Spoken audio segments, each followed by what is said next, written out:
ભાઈ જો તારી ભાભી આવતી આ તારા ભાભીને મેં એટલો પ્યાર કરું ને કે આંગળી મૂકે ને એ વસ્તુ એની માને થઈ જાય.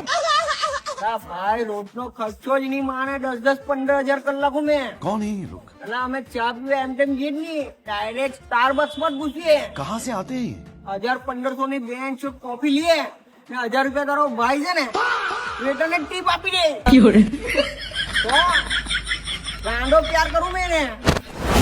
આપણે બેનું ચેકઅપ જે પણ મેં અપાયું છે ને તને કપડા શૂઝ ચપ્પલ બધું મને કાલની ડેટમાં જોઈએ. નીકળ ગેટ ક્લોઝ. બહુ મોટી મોટી મૂકતો હતો ને કે જે વસ્તુ પર હાથ મૂકે એ લઈ આપું. 10-15 હજાર રૂપિયા રોજનો ખર્ચો આ તે હે આ બધું હું હતું. તો તને છે ને એમ પકડીને એમ હલાઈને નાહી કે શું છે તારી જિંદગી પર જતા જતા તો તને ગેટ ક્લોઝ કહી ગઈ ને હું કઈ બૂટ ને કપડા તો તને એ લઈ આપતા હતા. તું જીવતો હતો એના પર તો હું ગેટ ક્લોઝ એમ કઈ તમે